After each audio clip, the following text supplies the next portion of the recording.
Hello dear students, welcome back to my channel physics SPC. Laws of motion NEET का एक question. Same spring का मतलब है सबका स्प्रिंग का स्प्रिंग कांस्टेंट सेम है। Is attached with 2 kg, 3 kg and 1 kg blocks in 3 different cases.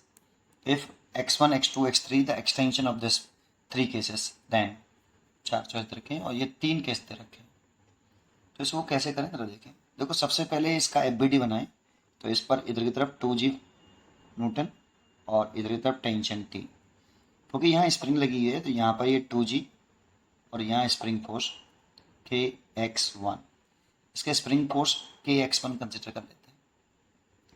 सबसे पहले इसमें कितना एक्सेलरेशन है वो एक्सेलरेशन निकालेंगे। अब एक्सेलरेशन कैसे बनाएं, तो देखो मैं थोड़ा सा अजीब तरीके से एक्सेलरेशन निकालता हूँ, जरा कॉन्सेंट्रेट करना। अच्छा कंसेप्ट है ये। देखो, ये एक्सटर्नल फोर्स है, अर्थ ने लगाया है। ये भी एक्सटर्नल फोर्स है, ये अर्थ ने लगाया है ना। ये इंटरनल फोर्सेस हैं। ये स्प्रिंग ने इस पे लगाया, ब्लॉक ने लगाया, ये इंटरनल फोर्सेस हैं, इनको शो नहीं करना है। और इसको स्प्रिंग से उतार के सीधा बना लो। जैसे केस 1 करके लिए कर रहा हूँ, फर्स्ट स्प्रिंग के लिए ये केस 1 है आपका, ठीक। इसके लिए कर रहा हूँ तो आप एक काम करिए, इसको यहाँ 2 kg और ये स्ट्रिंग, फिर यहाँ स्प्रिंग और यहाँ आपका ये 2 kg ऐसे। अब देखो, ये 2G स्ट्रिंग के अलॉन्ग है, ऐसे 2G, और ये वाला भी 2G स्ट्रिंग के अलॉन्ग है ऐसे। ये एक्सटर्नल फोर्सेस हैं, इस अर्थ ने लगाए हैं। और ये स्प्रिंग फोर्स लग रहा है, ये टेंशन लग रहा है, ये एक दूसरे पर लगा रहे हैं, इंटरनल फोर्सेस हैं, इनको शो नहीं करेंगे। और इस पूरे को एक सिस्टम कंसिडर कर लीजिए आप, इस पूरे को। तो देखो, नेट फोर्स दिख रहा हुआ, एक्सेलरेशन इसमें 0 आएगा। मान लो इसमें एक्सेलरेशन आपका A1 है, ठीक है। तो वैसे तो होगा नहीं, क्योंकि नेट एक्सेलरेशन 0 है, नेट फोर्स 0 है। तो देखो, नेट फोर्स, इसे सिस्टम मान लिया आपने, system. Net force, net external force कहिए और बल्कि net external force on system. System कितना, 2G माइनस के 2G, कितना आया 0। और नेट फोर्स कितना होता है, मास इनटू एक्सेलरेशन। लेकिन सिस्टम का मास लेना है 2G और 2G 4G, डायरेक्ट नहीं लिखते, चलो 2 + 2 और एक्सेलरेशन A1। तो एक्सेलरेशन कितना आ गया, A1 बराबर 0। मतलब इसमें कोई एक्सेलरेशन नहीं है फर्स्ट केस वाले केस में। ब्लॉक रेस्ट में रहेगा, पूरा सिस्टम रेस्ट में रहेगा। इसीलिए अगर मैं एफबीडी बना लूँ, जब सिस्टम रेस्ट में है, तो 2 kg का अगर एफबीडी बना लूँ, ये 2 kg, इस पर स्प्रिंग फोर्स लग रहा है ऊपर की तरफ KX1 और नीचे तरफ लग रहा है 2G, और ये पूरा की पूरा सिस्टम रेस्ट में है, एक्सेलरेशन नहीं है। इसीलिए KX1 बराबर 2G। इसलिए x1 = 2G/K। ये x1 की वैल्यू मैंने निकाल ली, नंबर 1। ऐसे ही अब मैं केस 2 को सॉल्व करूँगा। सेकंड केस को सॉल्व करें। अगर हम सेकंड केस को सॉल्व कर रहे हैं, केस सेकंड, इसको हम केस सेकंड कंसिडर कर लें। इसका भी एफबीडी बनाएं। अगर इसका एफबीडी बनाएं तो देखो, यहाँ पर ये 2G एक्सटर्नल फोर्स है, ये इंटरनल फोर्स है T, ये एक्सटर्नल फोर्स है 3G, और ये इंटरनल फोर्स मान लेता हूँ KX2। मान लो स्प्रिंग कितना खिंच गई है, X2 इलोंगेट हो गई है नेचुरल लेंथ से, ठीक है। अब देखिए, इसमें एक्सेलरेशन देखें तो ये 3 kg का है, ये 2 kg का है। तो मान लो इसमें एक्सेलरेशन ऊपर की तरफ है ऐसे, इसमें एक्सेलरेशन है A2 और इसमें नीचे की तरफ है A2। अब इसको भी आप सीधा कर लीजिए बिल्कुल।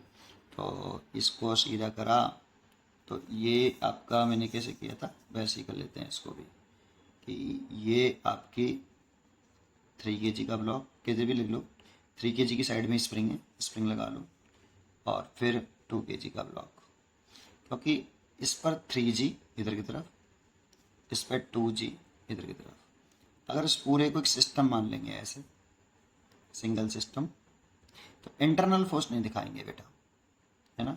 जो एक स्प्रिंग ब्लॉक पर लगाती है, ब्लॉक स्प्रिंग पर लगाता है, उसको इंटरनल फोर्स बोलते हैं। टेंशन है, स्प्रिंग फोर्स है जगह पे, वो इंटरनल फोर्स होंगे। ये अर्थ ने लगाया, ये भी अर्थ ने लगाया, इसको सिस्टम मान के। अब देखो, ये 3G है, 2G है, तो ऑब्वियसली पूरा की पूरा सिस्टम इधर चलेगा, और लेफ्ट में चलेगा तो इस एक्सेलरेशन को मान लेते हैं हम A2। तो नेट फोर्स निकाल लें, net external force, external force on system, वो लिखें तो 3g माइनस के 2g, डायरेक्शन अपोजिट है, सब्ट्रैक्ट कर देंगे। नेट फोर्स निकालें, नेट फोर्स होता है मास इनटू एक्सेलरेशन। तो मास जो है पूरे सिस्टम का लेना है क्योंकि सिस्टम पर नेट फोर्स है बेटा। तो 3 kg इसका और 2 kg उसका, और एक्सेलरेशन a2, और ये हो जाएगा g। a2 आ गया हमारा g/5। तो इसमें इतना एक्सेलरेशन है। तो देखो इसका एफबीडी देख लो आप 3 kg का, इस वाले का। तो इसका एफबीडी बना लें, एफबीडी ऑफ 3 kg, सेकंड वाले केस का। तो इसका एफबीडी बनाएं तो ये 3 kg है, और इसमें ऊपर की तरफ स्प्रिंग फोर्स है kx2, और नीचे की तरफ है 3g, और इसमें एक्सेलरेशन भी नीचे की तरफ है a2। तो नेट फोर्स निकालें, net force on 3 kg block कितना, नीचे मूव कर रहा है इसलिए 3g माइनस kx2, और मास इनटू एक्सेलरेशन 3a2, और 3a2 की वैल्यू g/5, ये g/5 हो गई, बराबर 3g माइनस के kx2। इसको धर ले आओ, इसको धर ले आओ, और यहाँ से kx2 निकाल लो। kx2 is equal to 3g minus 3g/5।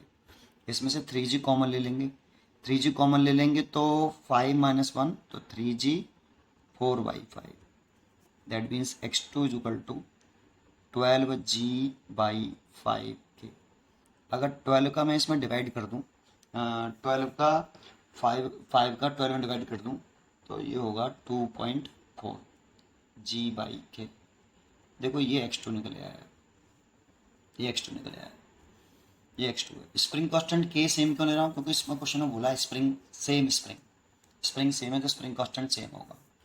ठीक है, अगर मैं केस थर्ड की तरफ चला जाऊँ, तीसरा केस सिमिलरली, अगर तीसरा केस का अगर मैं एफबीडी बनाऊँ यहाँ पे, ये 1g और ये 2g, ये टेंशन t, और इसमें स्प्रिंग फोर्स आपका kx2 x3 सॉरी। स्प्रिंग वैसे मासलेस कंसीडर करनी चाहिए, यहाँ पे क्वेश्चन में गिवन नहीं है। चलिए अगर मैं कहूँ तो देखो ये 2 kg का, ये 1 kg का, तो इसमें एक्सेलरेशन नीचे की तरफ होगा a3, इसमें ऊपर की तरफ a3। अगर मैं इसका डायग्राम बनाऊँ तो फिर सेम कंडीशन से बना लो, ये 1 kg, ये स्प्रिंग लगी हुई है आपकी, और आपका ये यहाँ पे कितना 2 kg, इधर की तरफ कितना 2g, और इधर की तरफ कितना 1g, और ये पूरा एक सिस्टम। अब इसमें सीधी सी बात है, एक्सेलरेशन इसके अलॉन्ग होगा ऐसे a3, देखो a3 के अलॉन्ग ही तो 2g है ना। चलिए समझ में आया होगा, a3 2g इसके अलॉन्ग लग रहा है ना, सीधा कर लो बेटा इस ब्लॉक को, पूरा एक सिस्टम मान लिया। चलो फिर सिस्टम मान लिया, फिर नेट एक्सटर्नल फोर्स लिखो, net external force on system, ये लिखे हैं तो कितना 2g माइनस g, और नेट फोर्स लिखे हैं तो 1 + 2 इंटू एक्सेलरेशन a3, और ये g, यहाँ से a3 निकालें तो g/3। अब एफबीडी बना लो किसका, आपका 1 kg का। तो 1 kg का नीचे 1g है, और ऊपर की तरफ kx3 है, और एक्सेलरेशन इसमें ऊपर की तरफ है a3।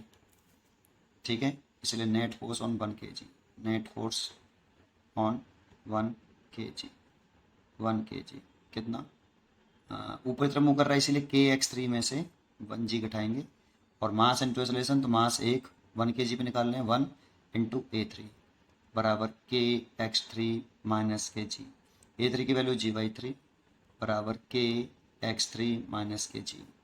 तो यहाँ से kx3 निकालें तो ये आएगा, इधर कर लेते हैं, ऐसे कर लेते हैं, kx3 निकालें तो kx3 जो आपका आ रहा है, ये आ रहा है, इसको इधर लेके आएंगे तो g/3 प्लस g, मतलब kx3 आ रहा है, ये 4g/3 हो गया, तो 4g/3 के। दैट मीन्स x3 आ रहा है आपका, x3 आ रहा है 1.33 g/k। अगर इन तीनों रिजल्टों को देख लें आप, आपको दिख जाएगा कि कौन सा रिजल्ट हमारा सही है। एक तो रिजल्ट ये वाला, एक आपका रिजल्ट ये वाला, और एक रिजल्ट हमने यहाँ बनाया। देखो इसमें 2g/k है, इसमें 2.4 g/k है, और इसमें 1.33। तो सीधी सी बात है, सबसे इम्पोर्टेंट x2 तो सबसे बड़ा है ना, x2 सबसे बड़ा है, और x1 उससे छोटा है, और x3 सबसे छोटा है। फिर हम x2 सबसे बड़ा, x1 उससे छोटा, और x3 सबसे छोटा, x3 सबसे छोटा, ये आंसर होना चाहिए। इसीलिए इसकी चॉइस होनी चाहिए आपकी B. B is a correct choice. B is a correct choice. उम्मीद करता हूँ कि आपको ये क्वेश्चन जरूर समझ में आया होगा।